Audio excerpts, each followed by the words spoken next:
everyone, and welcome to another episode of Skytale Insights. Today, we have our very own Skytaler, Eric Pastan, Director of Management Consulting. Skytale's been putting out some blogs recently on the importance of technology and how it can benefit your practice.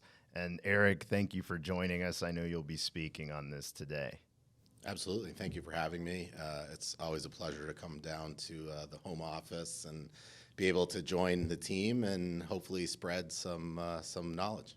Yeah, I'm excited to learn about this myself. It's not a subject I'm overly familiar with.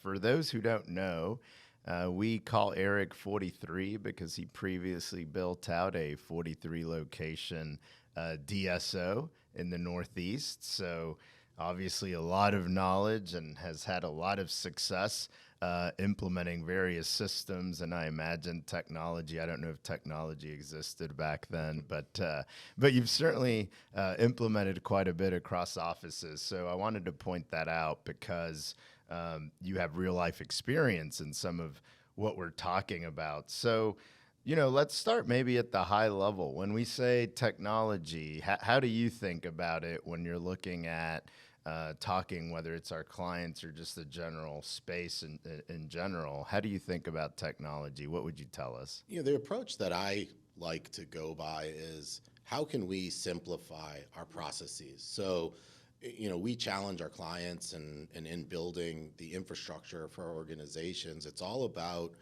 what systems can we put in place that is going to allow us to function in a way that's going to be productive and reducing any friction between our patients coming to us and being able to receive the services that our organizations are offering. And so at the very highest level, it's what third-party systems can we implement that can facilitate that and also create a similarity between the processes in those offices. So we're trying to identify where we're successful and where we're not, and be able to find what of these technologies can help us do our jobs better, simply put. Great. So then if I'm looking at where am I good, where am I not, or how would you suggest that I start even assessing what I may or may not need in my organization? Yeah, well, hopefully you have those KPIs that you're looking at within your organization that's really measuring those processes and to the level of success or challenges we're having, either in our individual offices or as an organization as a whole. And then you start to look at themes that run throughout the organization, good and bad. And hopefully you've identified the KPIs that are going to indicate that. And so when you see those indications across, like I said, in one office or in multiple offices, I think that's the first indicator of, hey, what can we do differently in order to facilitate our processes so that they're more in line with the successful KPIs that we want to see. Okay, great. And then so from a high level, maybe academic examples, if you will, what do you see in the marketplace as people do assess this? Where do you tend to see opportunities, whether it's low-hanging fruit, whether it's really good ROI for your practice or organization?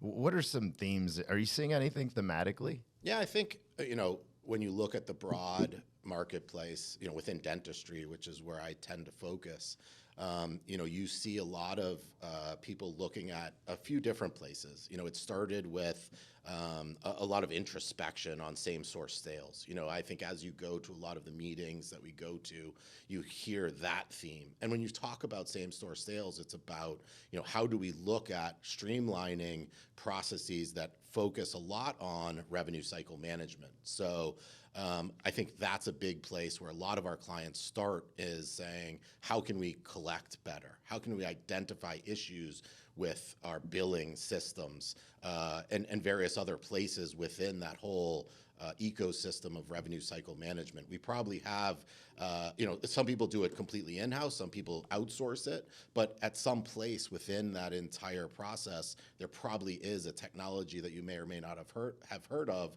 that people are implementing in order to facilitate that. I think that's where it started. And then I think it went to a lot of front desk outreach. Is a big one where we see technology being considered. How can we make it easier for our patients to contact us and us contact them? People aren't going to answer the phone every time you call them anymore. Back in my days, we had the yellow pages. I don't think that exists anymore. So, we look at new ways to be able to touch our patients and make it easier for them to get the care that they need. Excellent. So revenue cycle management is one, and then anything around touching patients, whether it's patient acquisition, following up with them, answering phones, and there's some really neat technology out there for those. That's pretty exciting. So once you identify, pick maybe one of the two academic examples there. Once you identify, this is where I maybe want to start exploring. Do you have an Eric checklist of this is the way that I would go about, when I do identify, want to do revenue cycle management, or whether it's anything around the patient? What then? Yeah, I think it's important to really step back and kind of where we started on understanding what processes we want to fix. And I think that helps you narrow the scope. As you know, you walk into the convention floors at all of these meetings, and you could spend all day looking at different technologies. And it can be enticing at first. And, of course, these are great solutions. I think we're fortunate to be at a place in kind of the dental evolution where there's great technology in our space. There hadn't been prior. It had been hard to kind of piecemeal together a DSO because the technology wasn't great in supporting a lot of that data. But now we're at a place where there's great technology out there, and it's up to us to identify which of those steps that we should go through in order to look at that solution. So to your question, I think you have to define your goals, right? What do you want the outcome to look like? And what are your objectives? And then once you narrow the focus and understand what your objective is, you can then apply that objective to the different technologies you can start to research. And I think that research can be done at a high level, at first, and then you can start to narrow that scope. I suggest reaching out there's some great people in the technology space that exist within the dental framework that can help you identify which companies you may want to think about. Again, there are so many that I probably don't even know about that are out there because new ones are popping up every day. So I'm doing a ton of research around what's out there. LinkedIn is a great space to learn about and to be able to reach out and contact people. So, and then I think it's really about evaluating those solutions once you research them and to understand, which ones are appropriate for you, which ones are going to accomplish those objectives that you laid out, which ones integrate with the technology that you currently have. So, there's a lot to consider beyond just the direct value of that technology. Integration is a huge piece of this that you have to understand. We don't want to bring in a technology that is the right solution, but it's the wrong integration and creating another barrier for your team to be able to accomplish that goal that you set forth. That's an easy way to make sure this technology fails. So it's about knowing your objective and identifying which of these solutions are going to be the best fit for your organization, and then constantly measuring them for success. Excellent. So you brought some interesting things up. So it sounds like what I need to do is figure out what companies are out there that may be a solution for my opportunity or issue, however you want to define it. And then start with the end in mind, like we like to say. What are the objectives? What do I want to get out of this? So you start at the beginning and the end. And you brought up integration, and I think that's such a great point. Let's go down memory lane here at Skytale. Remember, we used to get the best technology of everything, and all of a sudden we had things that didn't talk to each other, and then we had to slim down, right? We had to cut things that maybe were the coolest technology, but didn't really talk to the rest of our systems to get to a better, because you get a lot of data leakage when you do that. We experienced it. So I think that's a key point there, is make sure that it integrates with everything else that you have going on. So then when I have that, let's say I pick a solution. Let's talk implementation. Do I implement it across my 43 locations, or do I pick one as a kind of example? How do you go about implementing? Because, we're we're going to skin our knees, I imagine. Yeah, no, I think that's a great question. I'm glad you asked it because, I think as much of a plan as you can have, you don't know how it's going to work until you actually put it to use in your practices. The vendors, their job is to sell you technology, right?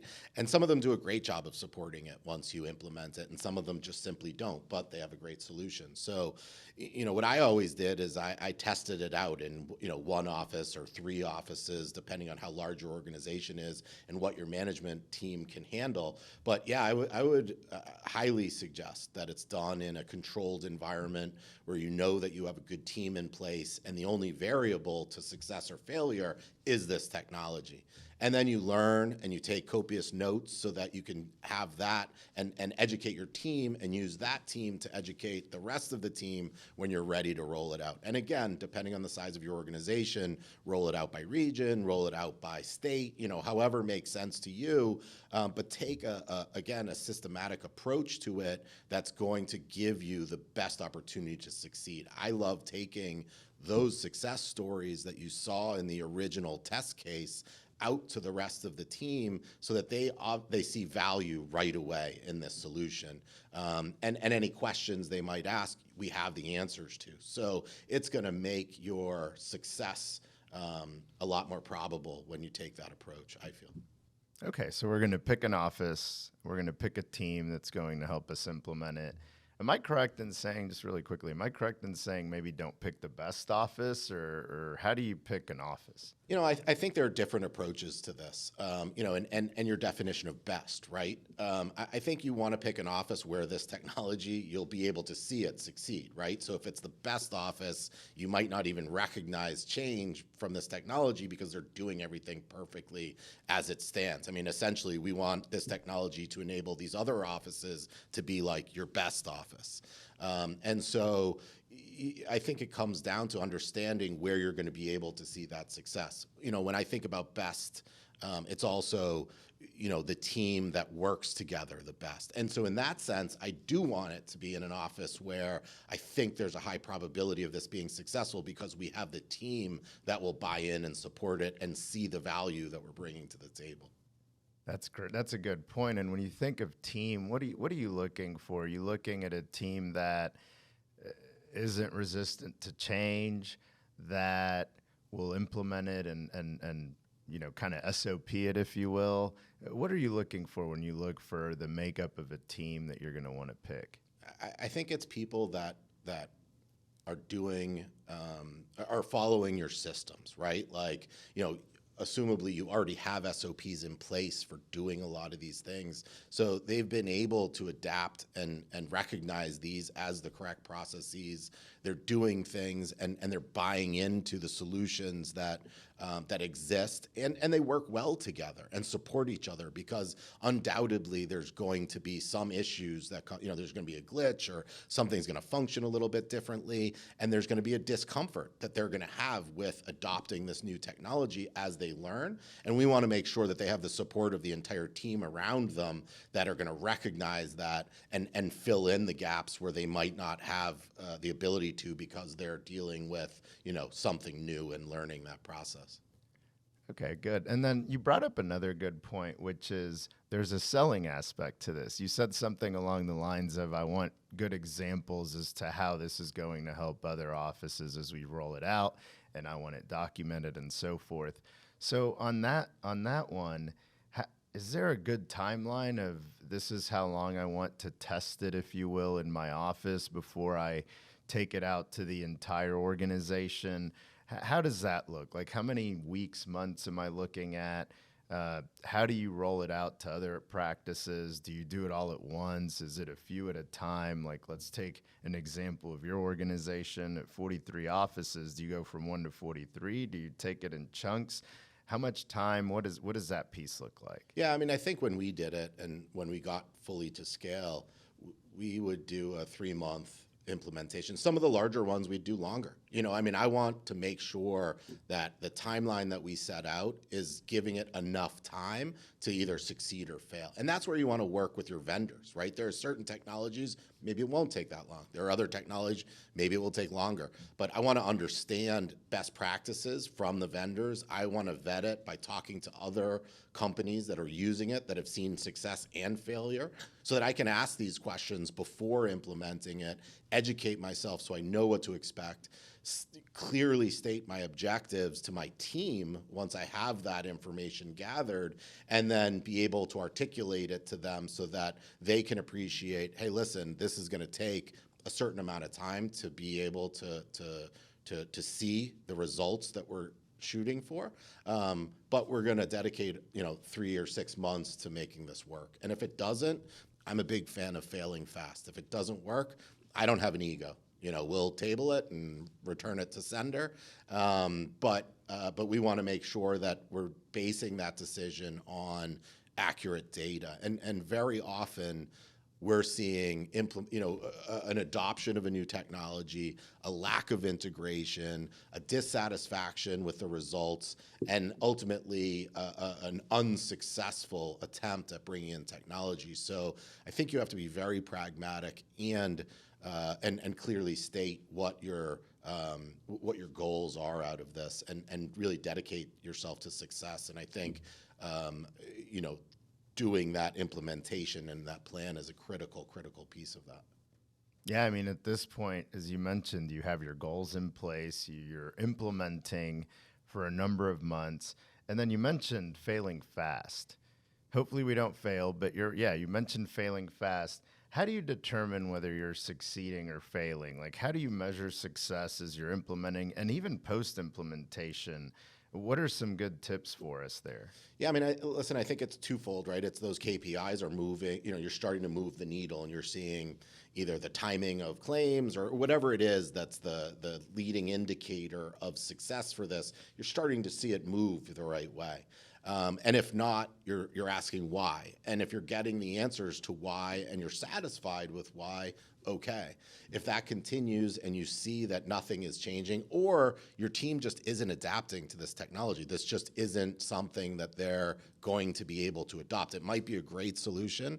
It's just not geared toward our organization. That's an acceptable outcome too, and you can't fit a square peg in a round hole. And so you have to be able to recognize that through the KPIs and the feedback you're getting from your team, take that all into account, and then be able to make a decision based on those facts. Yeah, and then once this happens, how do you view the implementation or decision on the next technology? Do you like tangential things where they're almost cousins, where you start, stacking it that way? So from a tech stack, maybe, how do you think about that? Like, is it truly all I care about is where my opportunities and issues are, and I'm going to tackle it that way? Or is a tech stack maybe, okay, now we have RCM, for example. What touches that from a technological perspective? How should I think about that if I want to be closer to a technology-driven organization? Yeah, I mean, I love that perspective, because ultimately at the end of the day, what my goal was, and what I think it should be for most growing and scaling organizations, is how do we simplify the job of everyone within our practices so that we can eliminate as much of the noise, as much of the friction as we can outside of them delivering the services that we're providing for our patients. Like, I want to see a day where there's no phone in the office, there's just someone sitting there greeting the patient, all of the outreach and all of the billing is being done externally, and we can just singularly focus on the patient and the result that we want to give them. And I think to the point of that question, that starts building on itself as you find good technology and can start creating stacks of it on top of each other that are going to filter throughout the organization and ultimately remove some of that responsibility at the end of the day. And I think you also, as a byproduct of that, develop consistency. Especially as you grow and scale. You eliminate, hey, this office does it this way and that office does it that way. Sure, we're seeing good results, but as soon as you lose someone, all of a sudden it goes haywire. So again, you're creating consistency through centralization, essentially.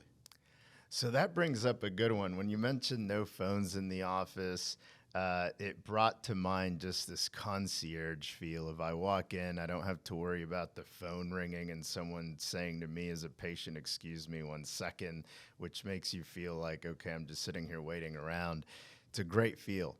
Um, but it brings to mind some questions that we've gotten. When you talk about consolidating and moving things to a centralized location, we get a lot of these questions. What about the personal connection to the actual practice? So talk to me about that a little bit. So technology, does it take away the humanity of it? If I'm not answering the phone at one of your locations and I'm somewhere central, I think I understand the concept of, yes, everything's going to be consistent, and I think there's so much beauty in that. I'm going to be able to see best practices and so forth of what people are saying, how they're saying it. We're able to have that consistency towards a true group, and it's not 43 individual hodgepodge practices. But what about the humanity of it? How do you keep that alive to where the patient feels connected, and I, who am answering the phone, talking to the patient, know the different aspects of each of the regions or practices or patient base that you're in? How do you deal with that? I think you work towards that. It doesn't happen overnight. And a lot of these technologies, and again, we're at a place in the scale of technology where you're starting to get AI implementations and machine learning that can really bring a lot of not only consistency, but personalization to this as well. And so I think that's part of picking the appropriate technology are the ones that are gonna still offer that feel that you're getting contacted from the office, even if it is a remote location.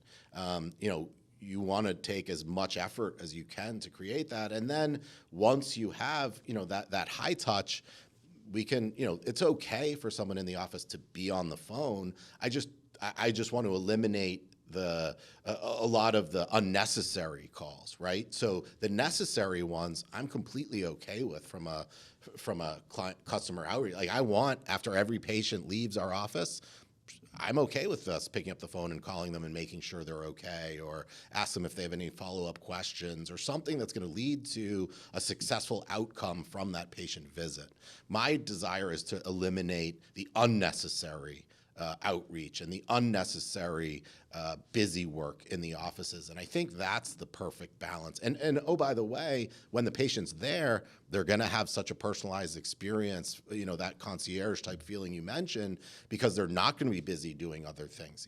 How many times have you walked into, a medical office and you look at the forehead of the front desk because they're so busy on the computer? That just goes away. Right? There's a smile and a feeling of calm when you walk into an environment like that, and you want to be seen in that environment and that connectivity. And then on the back end, the explanation of what happened, what you need as a follow-up, and the care that goes into that can be the true focus of that individual location and of the organization as a whole. Such a great point. So far what we've talked about is go through your KPIs or however it is that you measure where are my opportunities, where are my weak points. Then start vetting the technology that you think may be applicable to your practice. While you're vetting that technology, know what the objectives are, what the goals are. Once you pick the technology, we're implementing, right? Mm-hmm. And we're implementing ideally at one location or so. And you're picking the right team, not necessarily the best practice. I'm glad you cleared that up. A good team that can do this, that's available and open to change, that can document everything. And you give it, I think you said 3 to 6 months. It depends on the technology. Your vendors will help you with that. And then you have these best practices, et cetera, in place. You have a few wins and examples because there's a selling aspect to this. And then you implement it through your organization. And then you want to fail fast, but hopefully succeed, but fail fast if not. So that means you have to continuously check up and measure, these were my objectives and goals. Am I hitting them? Mm-hmm. So am I being successful? So you're measuring whatever it is that success means to you. Mm-hmm. And there's continuing measurement of that. And then from there, we're going to other technologies. Maybe they're tangential or critical to your organization. What have we missed in this that you think is critical? Like, I mean, you took us through this path, so thank you. Have we missed anything that I haven't asked? Not necessarily that we've missed anything, but you also look at the clinical and the non-clinical aspect of a lot of this technology. And you want to be conscientious that you're not making decisions more so for one reason than the other. At the end of the day, our focus is on patient care, and everything has to lead to good clinical outcomes. And so what I would say is that as part of your discovery process, if this is a technology that's going to be implemented from a clinical perspective, you want to make sure you're bringing in the right other people or the right group within your organization and make sure that they support those decisions, because part of the adoption of a lot of this technology is the appreciation of your clinical team for these solutions. Something that we didn't mention is AI, and that's been a hot topic of a lot of these companies that are out there that are doing clinical AI. And so, for the benefit that you see from an oversight perspective and potentially from a clinical delivery perspective, you have to appreciate what that's going to mean inside the operatory and what that's going to, what with the friction or with the success that's going to cause. So, I think you have to be mindful as a business owner of the entirety of your organization and take a holistic approach for these solutions and make sure you are finding something that everyone in the organization agrees is the right path to go down. That's a great point, especially as you grow and you truly have that DSO supporting the practices, and you have the practices, and we talk a lot here about separation of church and state, if you will, and that's a great point. When you do that, that's great, but you also have to be sure that if you're implementing it in one place, that the other place knows it's happening and likes it. I'm glad you brought that up. Is there anything else that you want to share before we sign off? I think that covers it. We're always working with our clients and discovering new technology, so it's exciting, and just waiting to see what comes next. Yeah, it's been fast change, and it's been exciting and positive change, especially for the patients. So that's fantastic. Eric, thank you so much for coming on. My pleasure. It's awesome to be here. And thank you for listening to another episode of Skytale Insights. We hope you subscribe to our channel and continue to listen. Thank you.